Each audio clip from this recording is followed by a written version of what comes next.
We will make America great again.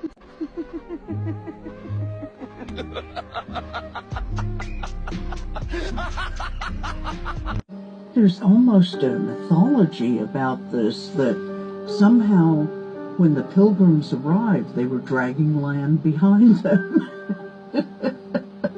There was no land brought here. In writing and researching American Indian history, we're constantly swimming against the current of media. All kinds of mythological representations of the relations between indigenous native peoples and newcomers. Historical research has become a significant part of it for the first time. The attempts in the last 10, 15, 20 years to revisit areas which it was conveniently thought had been solved, that all questions had been answered, is now open to serious questioning. I made some notes just quickly before I came about the subjects that people have begun to look at in earnest and have done for the last while. And I say that as a way of introducing this really interesting and excellent book that opens exactly this area up for inspection. This substratum of investigative stuff it really attempts to puncture illusions and fraudulent interpretations of history. Generations of mythmakers have glossed over one of the central realities about the founders. Like their peers in New York, in Massachusetts, in Pennsylvania, James Madison and Thomas Jefferson were Virginians first and Americans second. We will make America great again. And that was really our starting point, was to see why these assumptions had grown up and why it was that what we were seeing in the contemporary documentation seemed to show a completely, if you like, a parallel universe. There's the official story, universe, and there's the unofficial or perhaps true story, and we see huge parallels today in so many things, and it shows that spin was alive and well in the 17th century just like it is now. Most of us learned a distorted history of slavery in school. So as white Americans, most of us don't realize our connection to it. Here's a quick rundown of historical facts I had not been taught. That the North was deeply implicated, that slavery was legal in northern states for over 200 years, that Northerners up and down the economic spectrum made their livings in businesses tied to slave trade and slavery, that Northern mills processed cotton harvested by enslaved people. Any white person who was born, raised, and schooled in the United States of America, if you aren't a racist, you're a miracle. Either that or you decided to educate yourself. Because education in this country is about white is right, brown's all right, black's got to stand back. Yellow's mellow, but whites, we educate in a way that says that white males have done all the adventures, have made all the adventures, have done all the discovering, have made all, everything that is good and has been accomplished according to social studies, which is actually anti-social studies, by white males. It's a lie. We will make America great again. This is still perpetuated. Sorry, I interrupted you. You're right. But thank God there are loads and loads of documents from the 17th and 18th centuries, and amazingly, to be blunt, to look at, to see, well, why hasn't that appeared? Why hasn't that been used? And you can test, as a journalist should, assumptions against these documents, and you can find that many assumptions are wrong. So perhaps some of ours are, but certainly a lot of the general historians' assumptions are bloody wrong. Generations of mythmakers. This isn't just an ideological or philosophical or political debate we're having. There are really, at this particular moment in time, two sort of visions of America and about social change that are at war with one another. We will make America great again. I don't have any trouble admitting that I'm a racist. I think it's absurd to try to fight with that. I grew up in this society. I was conditioned by it. I think internally in my psyche, I've grounded and rooted those attitudes, and I see it in me all the time. I don't like being a white man, and that's where I still am and working on it, because I know what I've done. people like me have done. 8 cent bucks, and you guarantee you if you pull today and we pull what we got to pull today, you'll have $11 in your pocket. This is not taking place in the Congo. It has nothing to do with Johannesburg or Cape Town. It is not Nyasaland or Nigeria. This is Florida. These are citizens of the United States, 1960. This is a shape-up for migrant workers. The hawkers are chanting the going peace rate at the various fields. This is the way the humans who harvest the food for the best-fed people in the world get hired.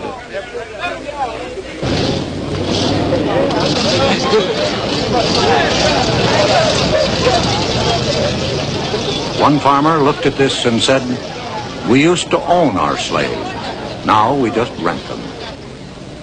And we will make America great again. Inside the mansion, we can get some idea of the luxuries that a wealthy plantation family enjoyed. The home was often beautifully furnished. Many planters imported fine household goods from England. These things represent part of the wealth that came from products grown on the plantation. Here is a map that explains how this plantation was organized. It was almost a little community by itself. Most of the sections of land were devoted to one crop, such as cotton. Other sections contained orchards, vegetable gardens, and pastures, the source of food for the people and the work animals.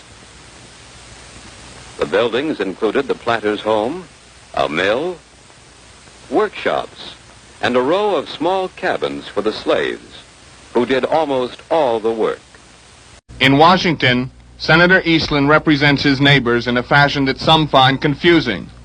A staunch opponent of government handouts, he did nevertheless support his colleague, Senator Stennis, who proposed a bill authorizing a $25 million emergency measure to feed hungry people.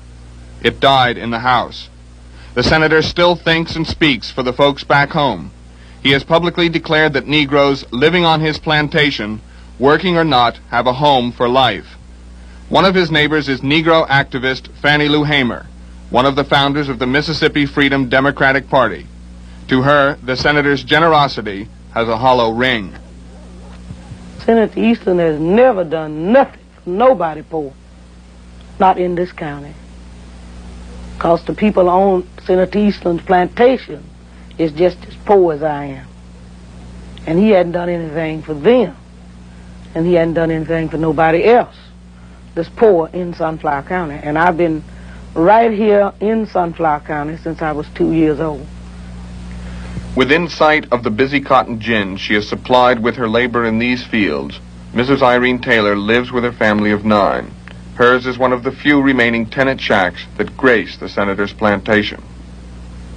And we will make America great again. Everybody knows police brutality exists. For police officers to take our time to waste the time of an entire nation talking about they never heard of police brutality, they don't know what black people are talking about, they can't prove it. We know in Detroit, anytime a black person is brutalized by the police, he goes into court and he's arrested for assault and battery. Now the basic issue is so simple and nobody will even touch it because you're afraid to touch it. You are deliberately trying to evade the issue. Evade the issue.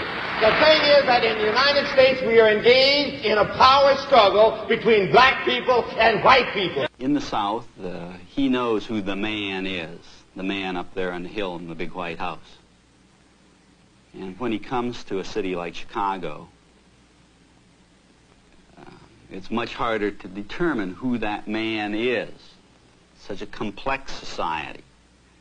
It's a different man who controls the house from the man who controls the job, from the man who controls the welfare, from the man who controls the hospital, from the man who controls the school. And I think what's happening is that he comes rather quickly to the conclusion that the man is all the white men. You don't want to say it. You don't want to hear it said. You want to talk to somebody else. You got a nut sitting there someplace who says he's a police official who hadn't said one thing all night. There is a power struggle going on, and black people have decided they're not going to tolerate oppression any longer. Now, police brutality is a very deliberate thing. It's a part of American life. America has decided that black people are to be kept in subjection. You have to remember that the black people had gone through 200 years of slavery and 100 years of oppression following the Civil War, and the relationship between black people and the police is very special because black people saw the police, and to this day many of them see the police as the oppressors, as the enforcers of the white man's law. Back then, there was great tension, and now a Supreme Court decision saying it's changing. You're going to be a full American. But the police were the ones who were saying, tomorrow, yes, yes, everything can't change overnight. That was their job. As the enforcers of the white man's law, they were, and whatever the elected officials decided, whatever the school principal decided, whatever an employer decided, whatever a union decided, the man is all the white men. If that generated protest or attention, who had to be there in the middle? The police, as the enforcers of the white man's law. America has decided that black people are to be kept in subjection. It's an army of occupation that the white power structure keeps in the black ghetto. In the South, he knows who the man is, the man up there on the hill in the big White House. And when he comes to a city like Chicago, it's much harder to determine who that man is. Such a complex society. It's a different man who controls the house from the man who controls the job, from the man who controls the welfare, from the man who controls the hospital, from the man who controls the school. And I think what's happening is that he comes rather quickly to the conclusion that the man is all the white men.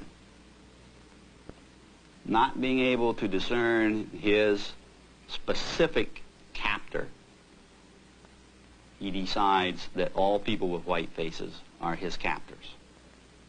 And to the degree that all white people are engaged in supporting the systems of separation and racist institutions that we have in the North, that judgment is basically accurate. As I said, it begins in the 1500s.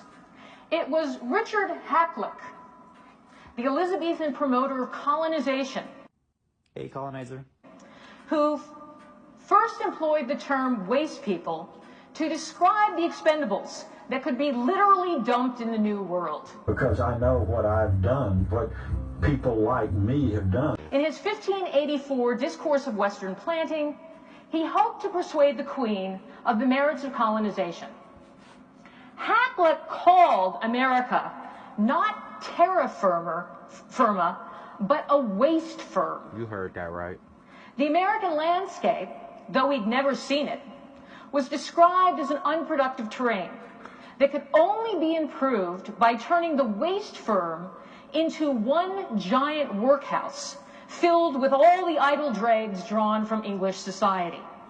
Ex-soldiers, orphans, children of wandering beggars, criminals, debtors, vagrants. And if they were lucky enough to survive, these idols might be recycled and sent off to fight in English wars. Recycled. Now, the group that the British and the English hated the most were vagrants. Vagabonds.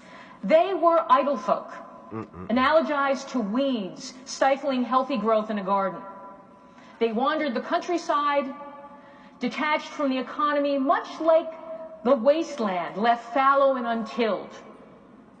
So they were rounded up, some were branded, put into workhouses. What? Sound like slaves. Children were actually taken off the streets and sold as indentured servants to cruel masters in America. They were also notably referred to as the offscourings. And I'm going to use that term again. It's a rather unpleasant term, which refers to fecal waste. And so does the quote that I have there. Filth. My fellow Americans, our movement is far from over. In fact, our fight has only just begun. We will make America great again.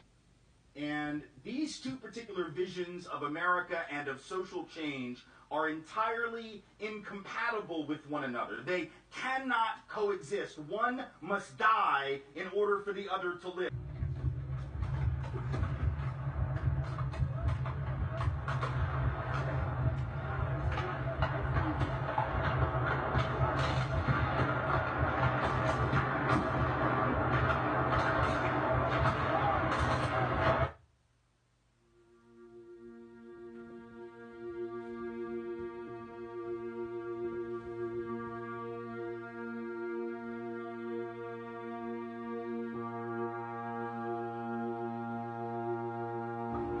There has been an effort on the part of white Southerners to keep the Civil War alive.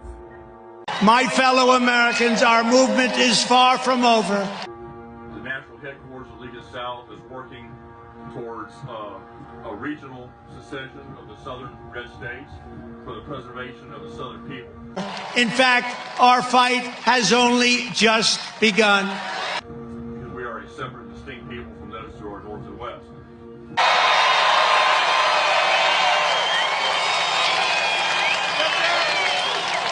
We are one movement, one people, one family, and we will make America great again. The reason this is even possible, though, is because of the narrative we've told about how we, and now I'm talking about those of us of European descent, because black folks know how they got here. Right? A lot of Asian folk know how they got here. A lot of folks were brought over, particularly Chinese folk, to work the railroads, didn't care how many of them died. Right? Indigenous folks know how they got here. Right? But white folks have told a fiction. Right? White folks' story has basically been this. Our people came for liberty and freedom. We came for principles like that. Those people are just coming for stuff. Right? That's what we say in so many words. We came for principles. They're coming for stuff. Let's clear this up. We did not come for liberty and freedom. And I know this because if we had come for liberty and freedom, we would have established liberty and freedom. And I don't just mean with regard to people of color, I mean each other, right? So we didn't establish liberty and freedom even vis-a-vis one another. Let's be honest, we came for stuff. We came for stuff like opportunity, stuff like land, stuff like the ability to survive because things weren't working back home. Like, we need to be honest about, like, our people were the losers of Europe. And I don't mean that, I'm not trying to be judgmental or harsh, I'm just being honest. Like when Donald Trump says Mexico's not sending their best, okay, you think England sent their best?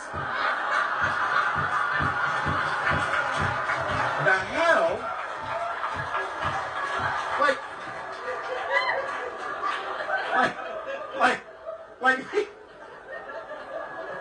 y'all like that? Look, the people say, my family came over on the Mayflower. All right, shh.